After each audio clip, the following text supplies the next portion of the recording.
So yes, this is the title of the first lecture today, and the general topic is Frieze pattern from a geometric point of view. So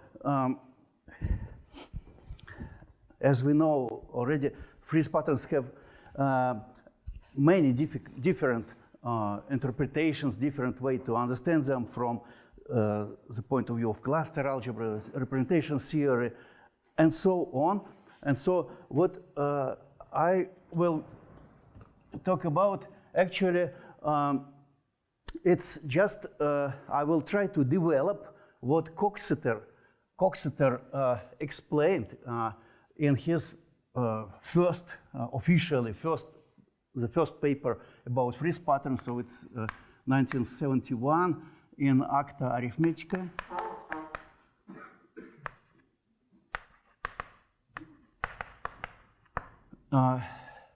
Coxeter gave several motivations for his definition of the notion of Frieze pattern. So, and perhaps the most important motivation we can mention are two. There were two of them.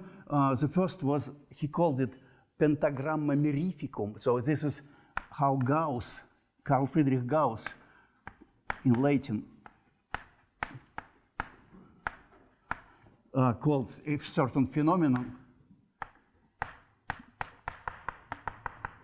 mirificum.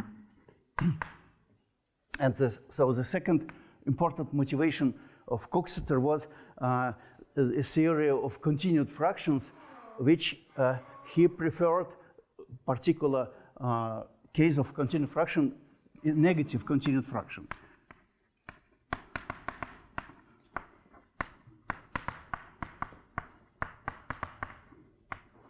Like in Jan Schwartz talk, so with continued fractions with negative signs.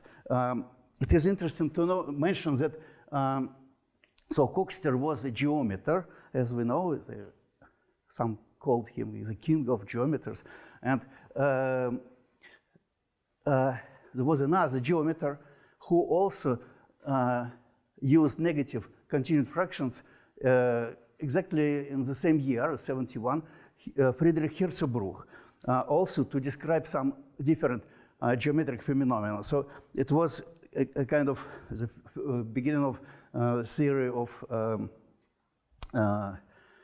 toric varieties, and actually Conway-Coxeter theorem, mentioned several times already today, was rediscovered in the theory of toric varieties under different other names. And actually, this is what happens in mathematics all the time. The same results appears in many different areas with no cross references. Okay. Anyway, so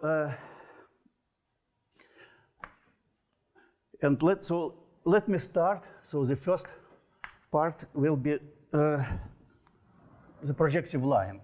So the projective line. What is the projective line?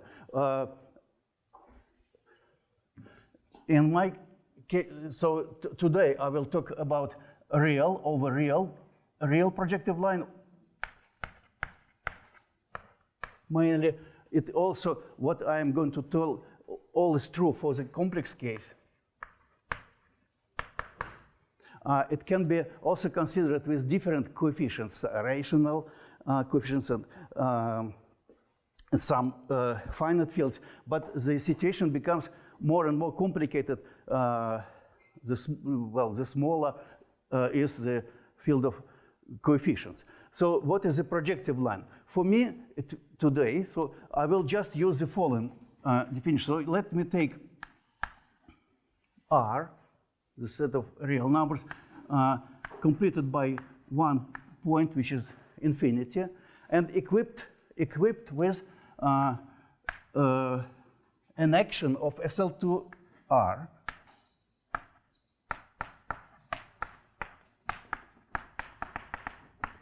which you are familiar with, of course, an element of SL2Z acts on X by linear fractional Möbius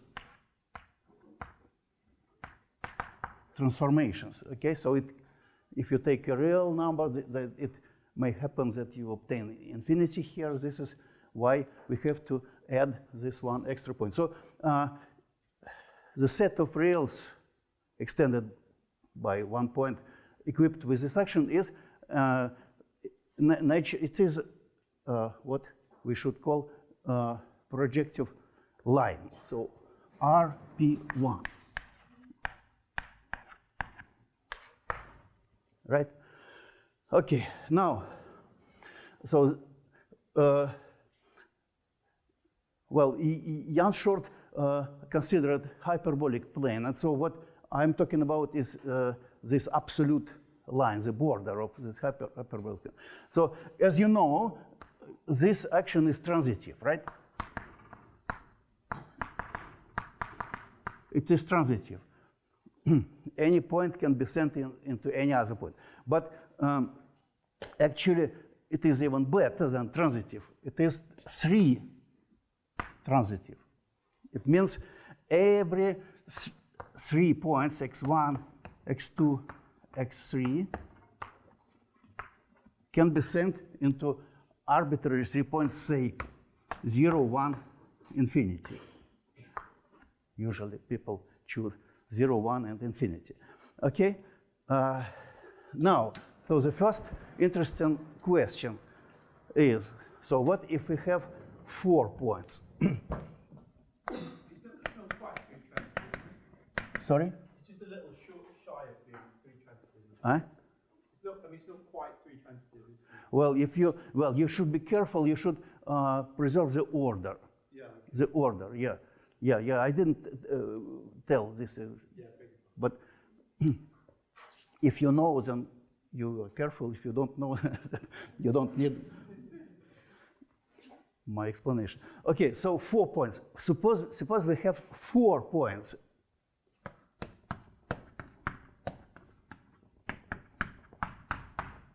Then, please help me. What will happen with 4 points?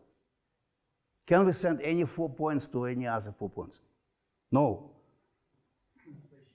Yes, there is one invariant which can be beautifully expressed as a cross ratio. Cross ratio, which can be, I call it C.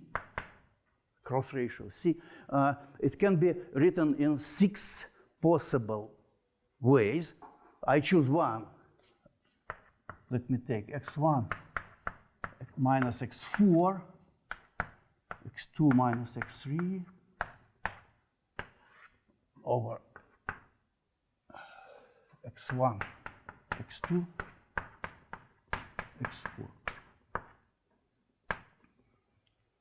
So if you think a little bit, there are 6 possibilities to combine the points.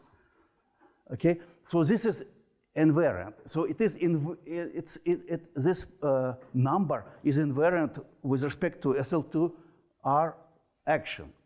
Okay, and if 2 quadruples of points have the same cross ratio, then they are SL2R equivalent. You can send them one into another. So to visualize, you can visualize this invariant in the following way. So let me take 4 lines through the origin, 4 straight lines in R2, so in the plane, in the Euclidean plane R2. I consider 4 lines, and then I cross them by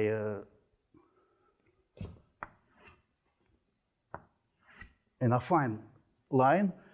And what we see here, so we have 4 points, and every affine line will cross in 4 points. And so these quadruples of points will have the same cross ratio.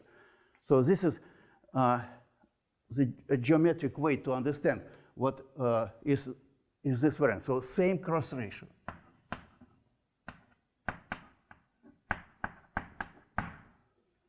For this quadruples of points. Okay.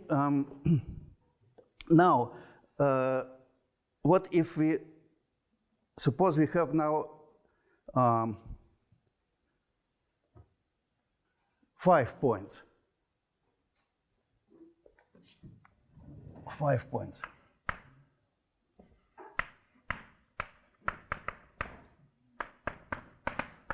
X5. Please. Sorry? What do you mean by the cross ratio of these 4 points? These 4 points are R2. Yeah, I mean, so you have for every affine line, you can choose a affine parameter. Affine parameter, and then you will get, you identify this affine line with R, and then you obtain 4 points in R. And I pretend that whatever the choice of this affine section, affine line, you will get the points with that have the same cross ratio. Okay? Is it okay? Yeah. Okay. Now, if you have 5 points, if we have 5 points, clearly we have 5 different cross ratios. Okay? So I have C1, which is the cross ratio of x2, x3, x4, and x5, and so on. So I can choose them cyclically. So C2 will be x3, x4, x5, x1, and so on. Okay? So I have 5 different cross ratios, right? C1, C5. All of them are SL2 are invariant. Okay, so you act on your quantuple of points, and you will get the same collection of cross ratios. Let us think a little bit. So the set of quintuples of points. So this is an interesting algebraic variety, which is, by the way, called M05. It has a name, M05. These algebraic varieties of quantuples of points, modulo, of course, SL2R action. Sometimes I write SL2, sometimes PSL2. You know, so it's PSL2 is just the quotient by the center, plus minus identity matrix, which acts trivially. So this is this modular space. It has dimension. Which dimension? Dimension of this space is what? I forgot.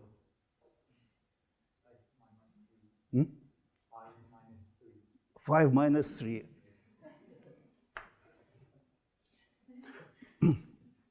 So too many invariants. We have five numbers, 5 invariants. Well, the matter is, so this is the pentagramma mirificum.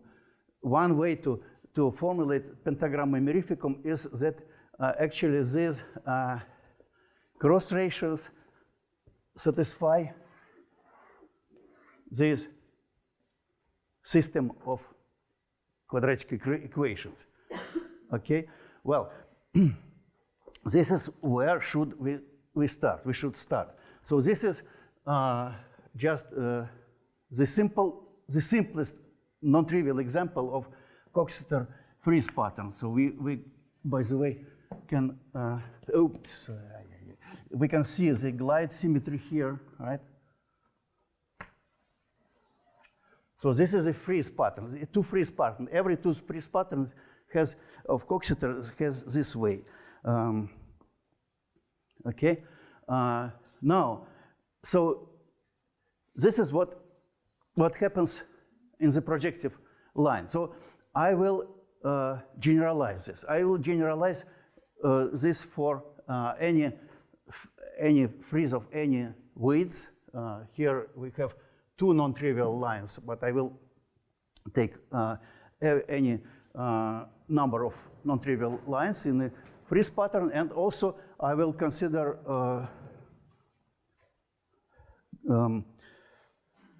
collections of points, configurations of points in the projective line with any number of points. Okay, so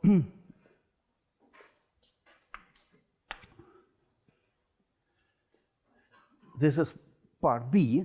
It is so it's a general result.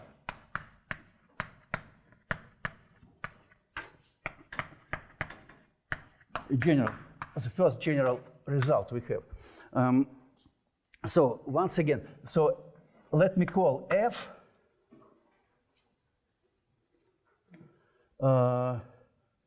W.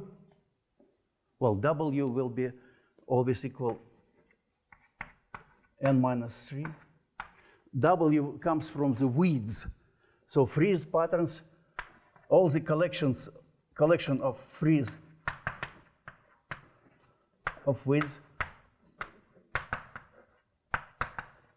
W. So when I say Frieze, I always understood tame, of course. Tame Friezes of widths W with real entries over R. So I don't exclude integer Friezes. By the way, if you look at the initials of this fundamental paper of Coxeter, then he speaks of integer Friezes only in the end of his paper. Please? There were additions between the cross ratios of 5 points or the generalization, the time, and 0.5 as a variety. So is it really defined by the equation? Yes. So you see, this collection of equations defines you a fine variety of dimension 2 in some, embedded into some 5-dimensional vector space, right? Okay. So this is the space of Frieze patterns. So, well, it is naturally an algebraic variety because the condition that your Frieze pattern, so you can define it just from the first line after the line of ones, and then the condition that at some after W non-trivial lines you get some line of ones followed by the line of zeros. It's a condition. It can be expressed as sequence of algebraic equations as in our example, and so you get an algebraic variety. Okay, now on the other hand, I have another algebraic variety which is very classical. It is much older than the notion of Coxeter Frieze pattern. So it is this is a moduli space of configurations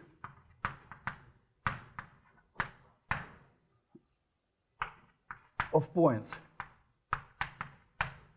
in P1. Well, in my case, I consider R P1, but it can be C P1. Okay, so this 0 stays from, of course, from the Riemann sphere because it's a collection on we are talking of on the curve of genus 0. Okay, so it means we have an n tuple of points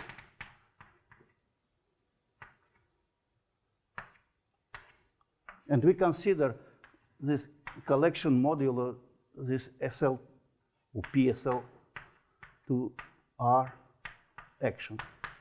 Okay, this means we are talking of a modular space. Okay, now so it's also an algebraic variety. It can be, well, it is clear that it is algebraic variety because it's some trivial algebraic variety quotient by algebraic group, but it's also there are many different descriptions of this structure of algebraic variety. So a theorem says that, just not to make any mistake. These points, these endpoints, can two consecutive ones be equal? Sorry? Can two consecutive, can x1 equal x2? Oh, no. So, thank you. Yeah. Yeah, so, yeah, it is, yeah. So it actually, well, in the initial, well, it's the classical definition of the modular space. Usually people do not ask for this. So it is a kind of open part of this M0M. Okay. Yeah, thank you. Well, the theorem is that there is an isomorphism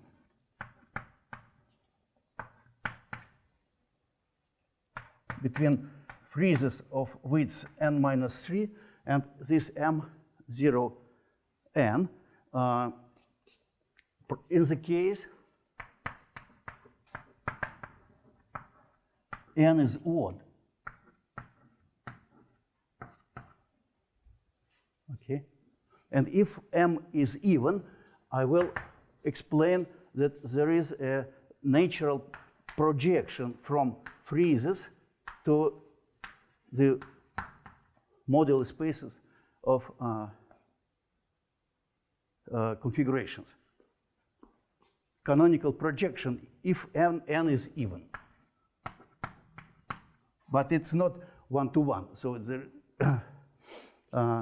the target is some special configurations. It's an interesting case. But so we don't have an isomorphism here. Okay. Well, so the simplest situation is when n is odd. So I need to mention that Coxeter implicitly had this, and it used this in his paper. Also, he speaks of cross ratios on points in the projective line, but well, he didn't formulate this statement explicitly. So, well, we did it with Sophie Morier-Genoud.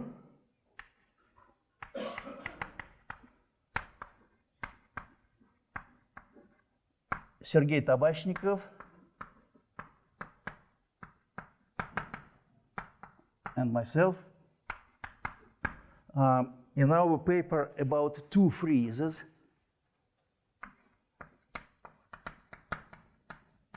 So this case about classical Coxeter friezes is the appendix of our paper about two friezes. So it was, I think it was published in 2012. Now, okay, so this is the situation. Now let me explain something. So I will not give you a complete proof of this statement, but I will nevertheless explain how to obtain, how to get this projection, this map. It works in the odd case, in the even case. In the odd case, it turns out to be one-to-one. Please? Does this still hold for the complexes? Yeah.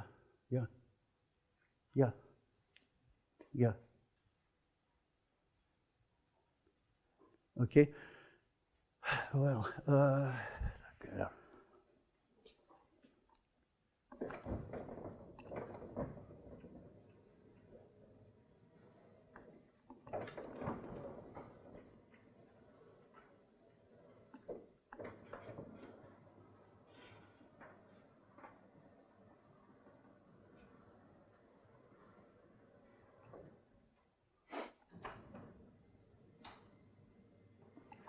Which I prepare in the blackboards, but I will probably I will show you here. Let me give you a very concrete example. So what are we talking about? Let me give a very concrete example. So as I'm not talking especially about integer friezes that were, of course, interested most. But in my example, I will use this. Okay, so this is the frieze which is related to triangulated pentagon. And I will show you what should we do to obtain some n-tuple of points in the projective space. So let me take two consecutive diagonals. We remember that there is also a row of zeros here. Okay, so let me take this.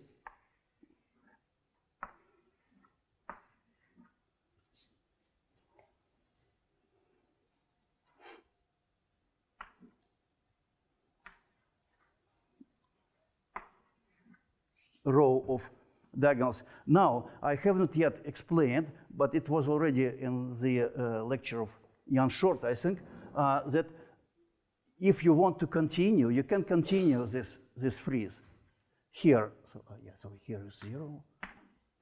After the row of zeros, you should put the row of ones.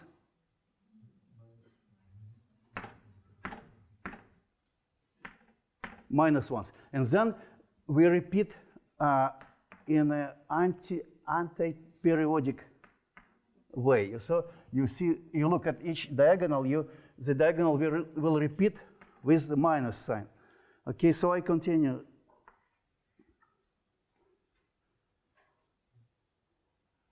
But then, yeah, it becomes periodic. Well, so yeah, so what shall I do? I will take the quotient. I project. So this is a sequence of two vectors, the sequence of points in the Euclidean plane. So I can project it, as in my picture there, to the projective plane. So I take a sequence of points, 1, then 3/2, 2/1, infinity, okay, 0. And then it becomes periodic, okay? It looks arbitrary, right? I just took arbitrary diagonals.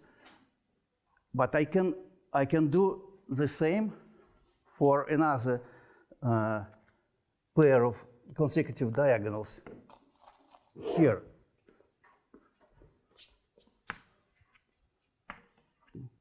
3, 4, 5, and then it becomes again periodic.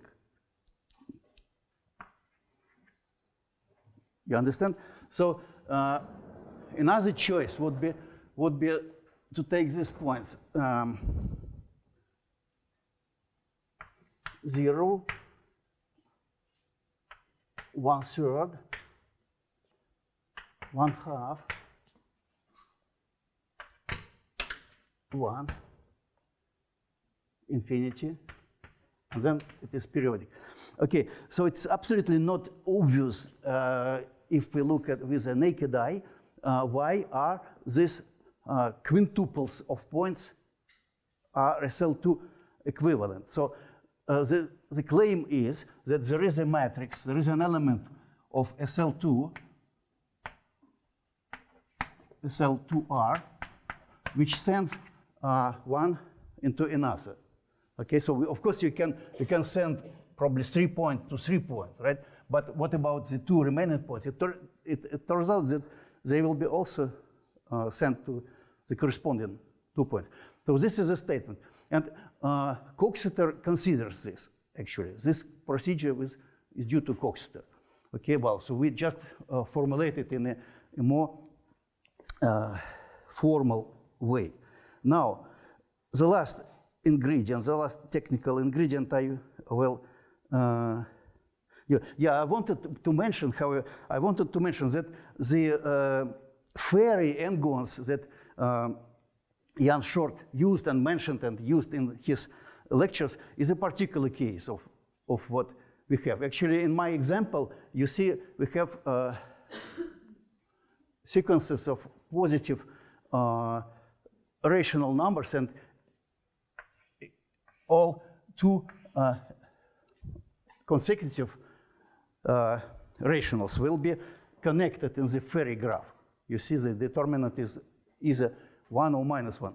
So this is a walk in the fairy graph that we obtained. So it is all this was already in Coxeter. Okay, now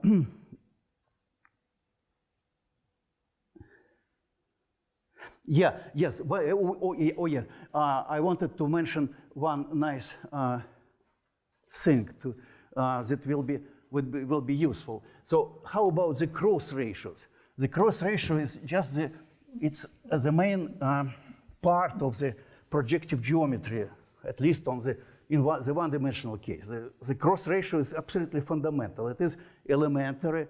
It goes back to ancient Greek, but it is still an important part of contemporary research because it plays a crucial role in every situation where you need some concrete coordinate system, whatever. So let me draw. So a general situation is this. So arbitrary Frieze. I said it corresponds to some, yes? In your group of one pairs of columns to another one, you said there's a matrix. This matrix depends where you are, right? Yeah. And if you do one step, is it a parabolic matrix? Is this kind of, when you were thinking of in Jan's story, Yeah. Is it just moving the path one step? No. Oh well. You know, if you want to move your path one step, then you go horizontally. This is when you move the path. If I go this diagonal wise, like this, then the path is exactly the same. Exactly the same. Modulo an action of an element of SL2R. Okay? Which is parabolic if you do one step. Well, it can be parabolic or it can be hyperbolic. If you do just one step, it can be parabolic. I think so. Yeah. Look, well, we can look more careful. Okay. So suppose you have an arbitrary Coxeter Frieze. By the way, the Coxeter notation was, I think, this.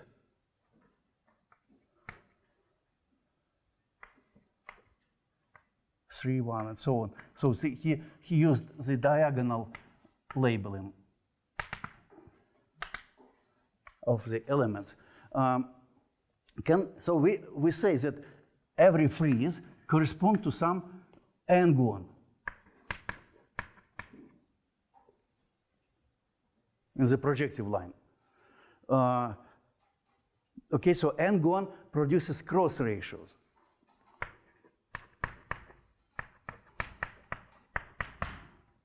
Can we see the cross ratios in the Frieze?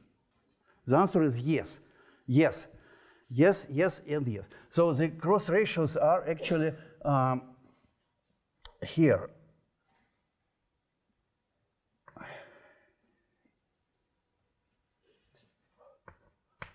The cross ratios are here.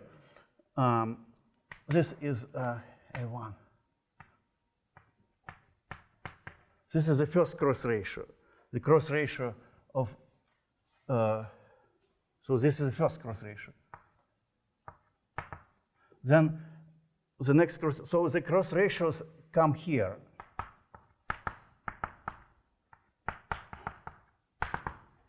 In the second row. It's amazing, right? In our example, in our first example, it can be somewhat misleading. It can be misleading because you see this this Frieze pattern consists entirely in cross ratio because actually the cross ratios appear here, but this second non-trivial row, it repeats. It's just because the example is too small. But in the general example, they do not stay on the first row. The cross ratio stay on the second non-trivial row. Okay, so this is very well. You can check this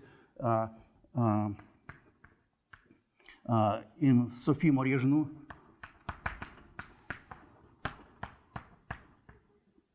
Survey on friezes. So this is explained, this appearance of, so Coxeter doesn't explain this very precisely, this part. Okay, so the last ingredient I need is, Valentin, I think I know the answer to this, but could you just say what the cross ratios of what? yeah, cross ratio of, yeah, you're right. So the cross ratio, so we have an n-gon. We say that it is a sequence of n tuple of points, cyclically ordered, n tuple of cyclically ordered points modulo SL2 action. Okay, so these cross ratios are cross ratios of consecutive. So this Coxeter notices this. So you should take consecutive xi plus 1 plus 2 I plus 3. So these are the cross ratios.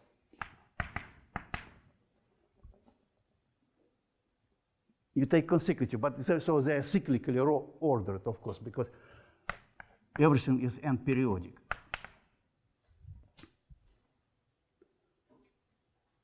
Right? Okay, so explicitly these cross ratios appear in the Frieze, but not in the first row. It kind of can be a surprise at the first sight. Okay, now the last ingredient, the third and last ingredient. So the first ingredient is the friezes. The second is configurations of points, and the last is the linear difference equations.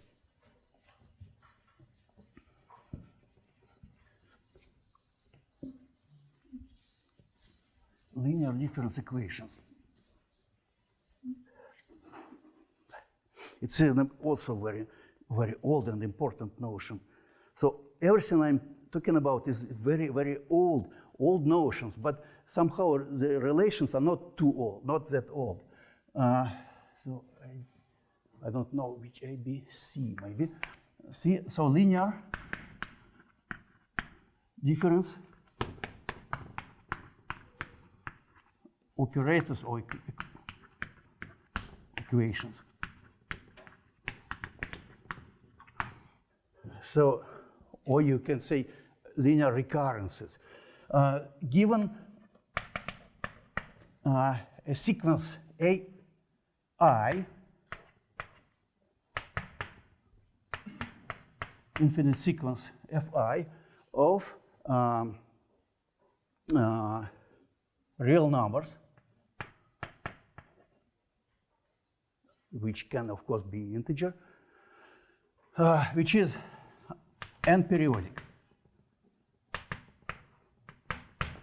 For every I, we have this, okay? So we associate to this sequence the following linear recurrence. Minus I minus 2. So the sequence of Vi is an unknown sequence. So it's an equation, so we want to solve it, and we must find Vi, the sequence, so it's solutions.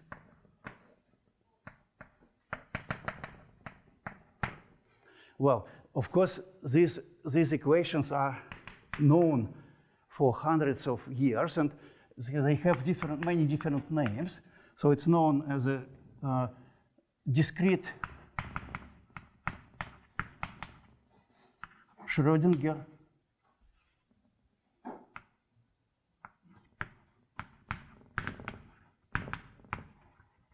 or Sturm-Liouville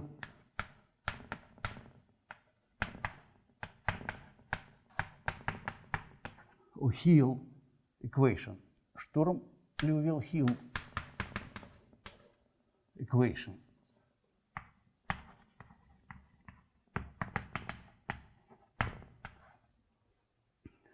So it's a very simple recurrence, and many known sequences, special functions, whatever, satisfy this recurrence. So this is why it is so important. It is used in many branches of dynamical systems or analysis, whatever, algebra. And so what we want is, so I will introduce the space, which I called En.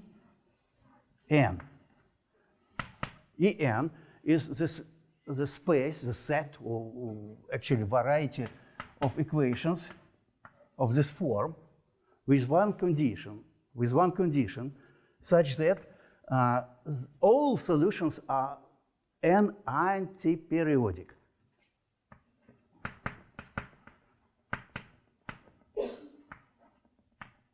Vi. So once again, the sequence of coefficients is n-periodic. Okay? This does not imply anything about the sequence of solutions. And so this is an important condition, important assumption. And this gives us, again, an algebraic variety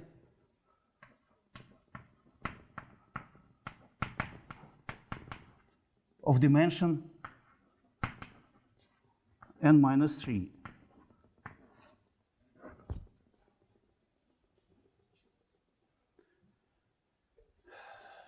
Theorem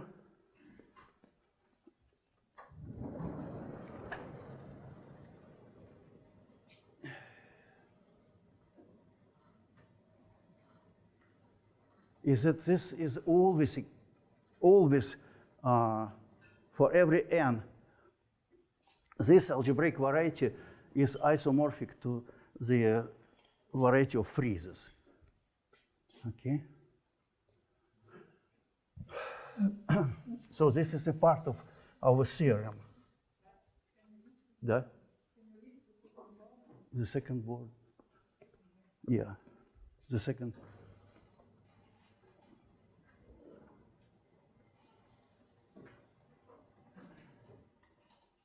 Okay.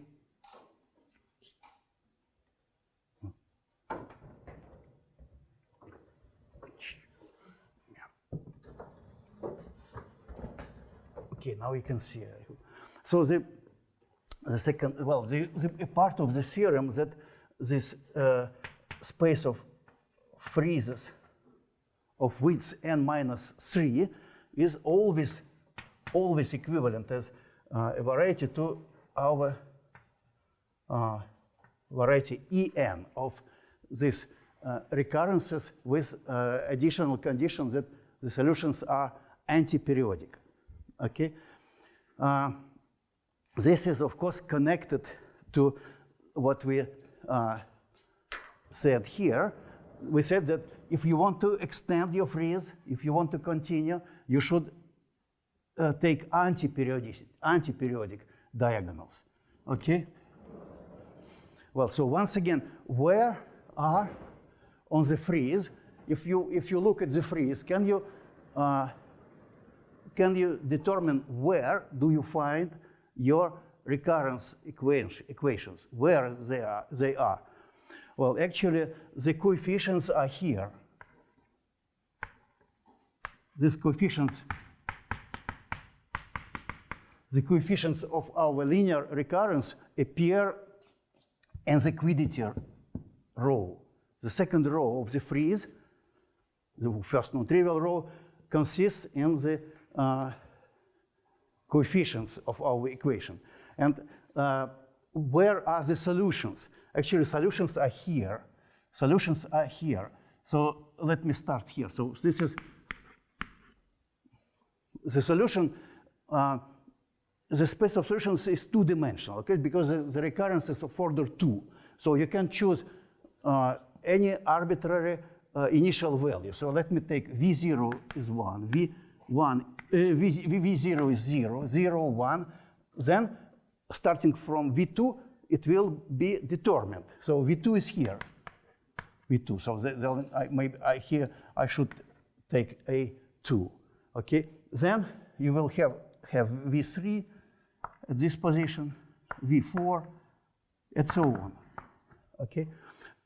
Again, once again, so noticed by Coxeter and extensively used in the paper of Conley and Coxeter. So their proof of their famous theorem about triangulations of n-gons is based on this observation. So that the diagonals of the friezes satisfy this linear recurrence, okay? So what we say when we say about we say a little bit more, the statement is a little bit stronger than the observation of Coxeter and Conley. So actually, this is equivalent as algebraic variety. It means that if you take your frieze, you fix your first row, A1, A2, or whatever, the quiddity row. Then you calculate and you impose the condition that the frieze ends by ones and zeros. You have some sequence of algebraic equations.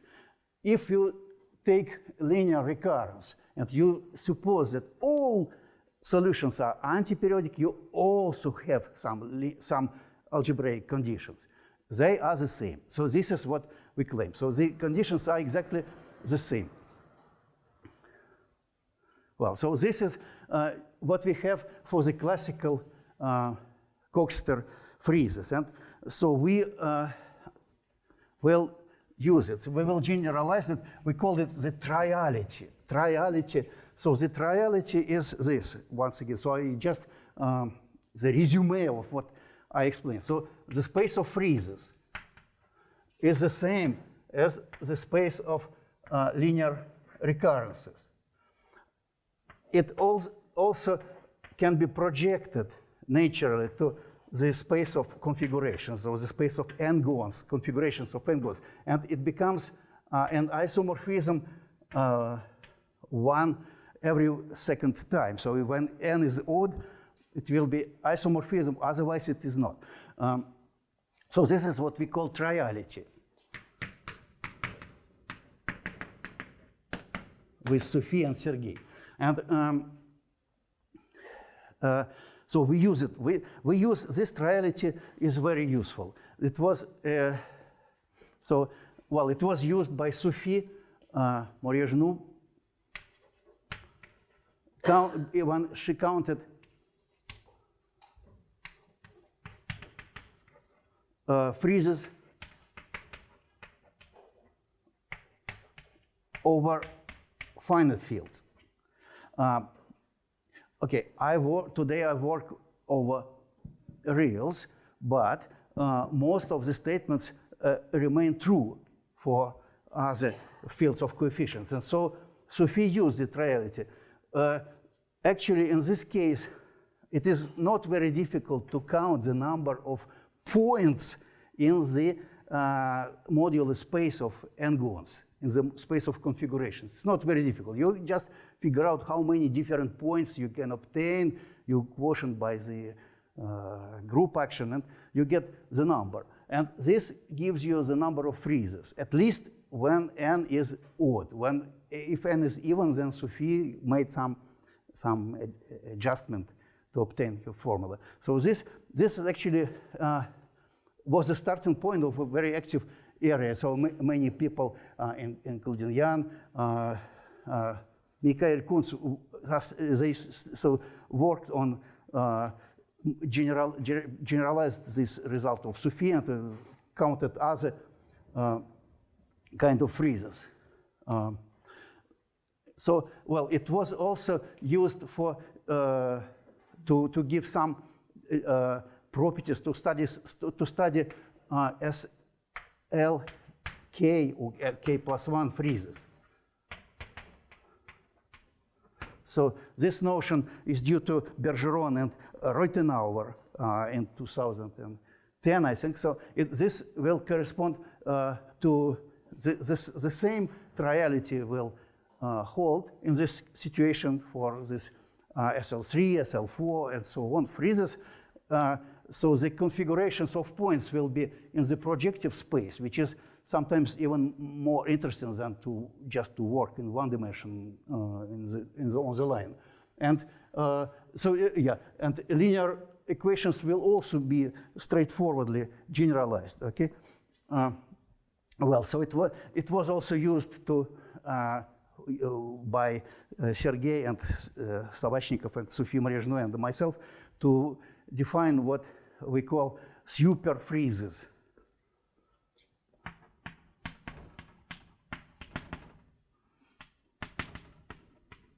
So super frieze. It's a long program to understand somehow what could be a good notion of cluster superalgebra, and we wanted to start with the simplest example of frieze patterns, and no one can know what is a super frieze, but it was first we figured out what is the space of linear equations, and then this helped us to somehow to create a notion which seems to be good. Okay, so so it was useful for these purposes. And now the very last thing, I still have some time, so I will mention in the end of this first lecture, I will mention one case where it also helped us.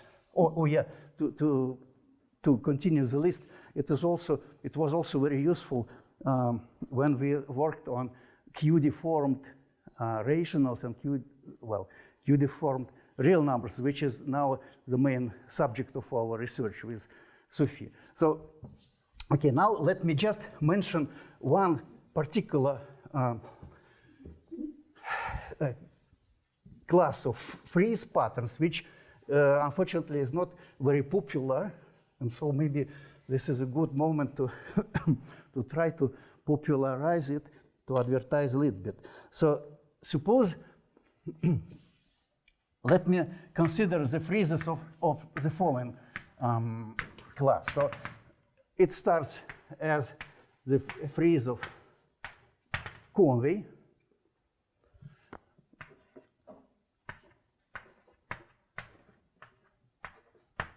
With the same, of course, diamond condition. So I suppose that this quiddity row consists in positive integers.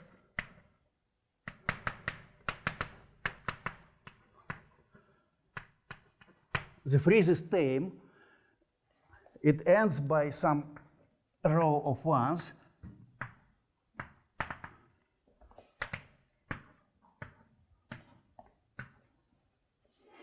So with some maybe W non-trivial rows in between, okay? But I don't suppose that these numbers, member of the frieze, are positive integers. So they are integers, as by the way Jan explained us, and which follows from all this recurrence equation. By the way, this is the solution to to your exercise. We can get 0 here, we can get some minus elements, but so we want it to be tame and the first row consists in positive integers. How many these friezes can we classify, or can we find some analogous of Conley and Coxeter theorem? Do you know?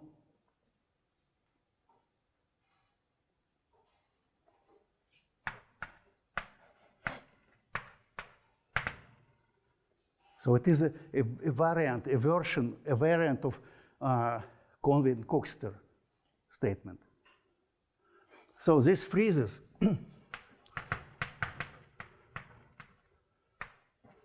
are in the correspondence with what I call 3D dissections. So you take an n-gon,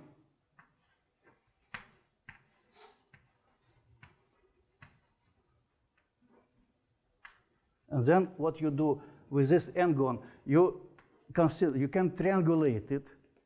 Very good. You also can cut it into triangles and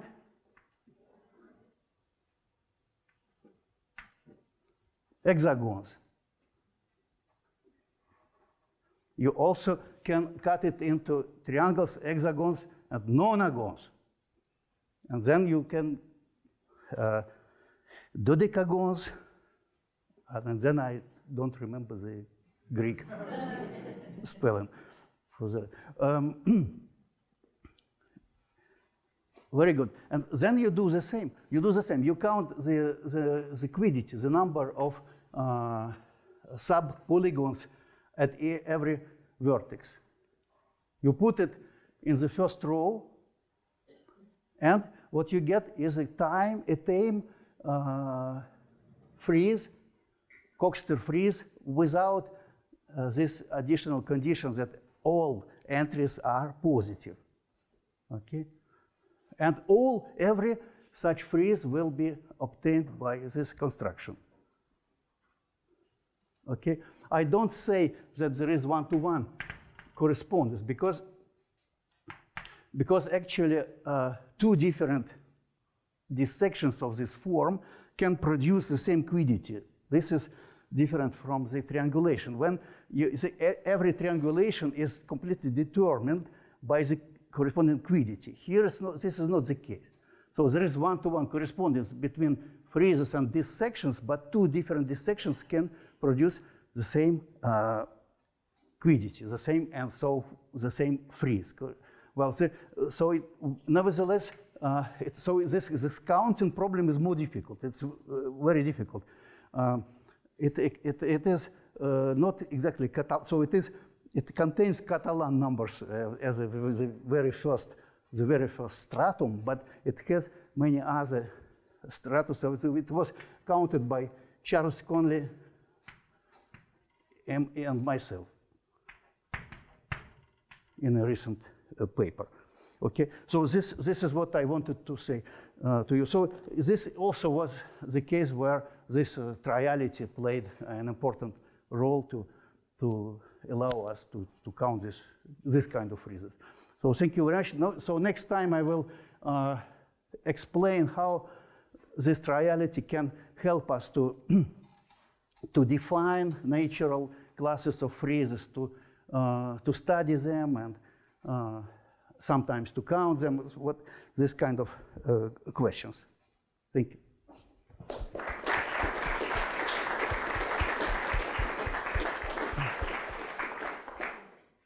Thank you so much. So any questions? Thank you. Just to be short, so this map from the variety of tame friezes to this configuration of points, this is the map that sends a frieze to the unique configuration whose cross ratio corresponds to the second row of your frieze that you start with. Is that the map? Yeah. Yeah. So maybe just to sort of follow up on that, I mean, so M0n, this moduli space, has a natural cluster X variety structure. Yes, it does. And this Fn-3, probably up to some approximation, is a cluster A variety. And that map is precisely the ensemble map of Fock and Goncharov. And this map that goes from, I mean, there is this notion, maybe it's some self-advertisement, but there is this notion of a Y-frieze pattern. And the map from friezes to Y-friezes is precisely this map a very good point, very good moment to advertise.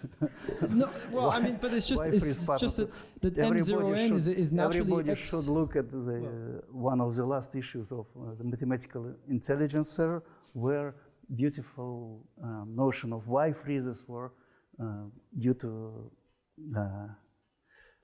Antoine was developed. But maybe the remark is more that this is the ensemble map. Maybe some affine version of it. Yeah, I don't know what should be done in your case with the Y frieze. Sophie, can you comment on Y friezes? Okay, maybe a more sort of targeted question. Do you know what the maybe fiber? you should look at this. Yeah, well, we should definitely look at this. Do you know what can you say about the fiber of this map? So for n is one. Yeah, in this when n is even. In the problematic case, what do you know about the fiber? Yeah, when n is even. It is the fiber is one-dimensional, so we know, and it does not surjective. It defines some subclass of n-gons with some additional condition, which is a nice geometric condition. So this is what I can say. There's some fiber bundle? I mean, the fibers are all isomorphic? Yeah. So different friezes correspond to the same n-gon. That's it. What?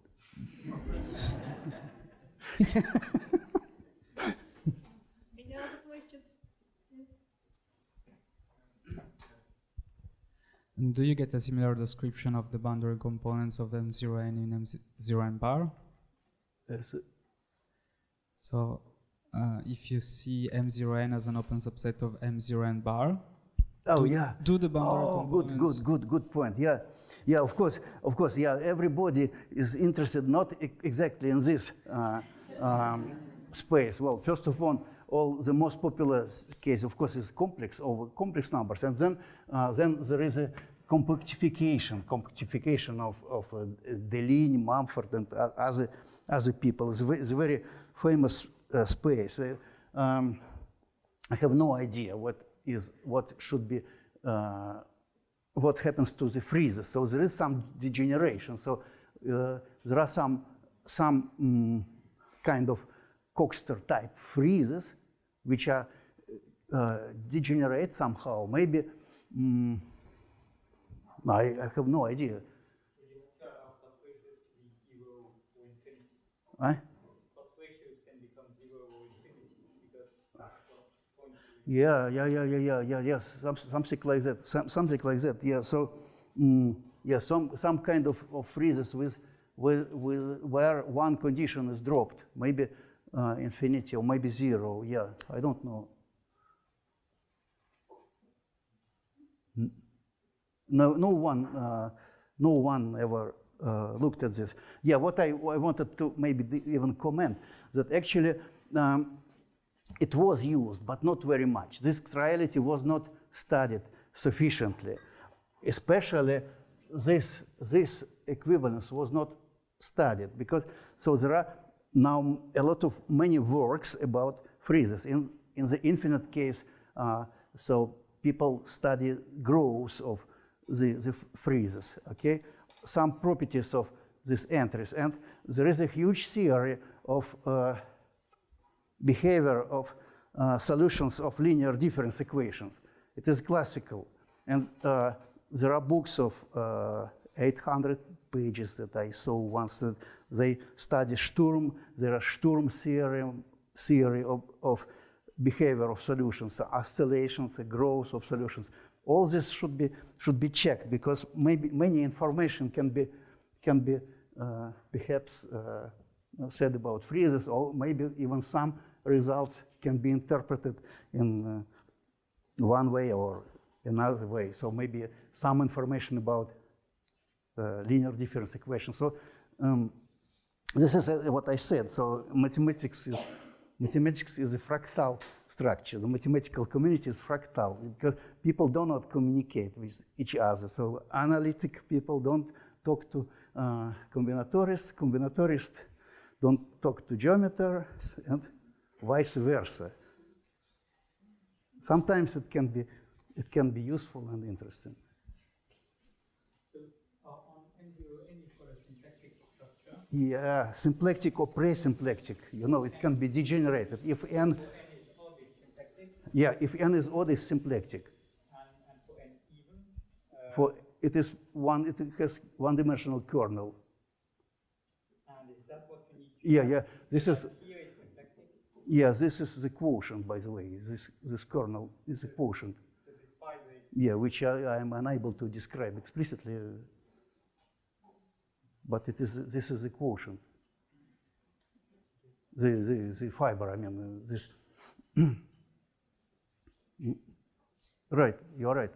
This is, of course, this is an important thing. So you can pull back, push forward different geometric structures. So if something is in a cluster variety, then it has symplectic or pre-symplectic Poisson structure. Then you can pull back the Poisson structure. This is why we think it is useful to different viewpoints are useful because of that. Okay, so now we will have a break till 4:30 and let's thank Vale again.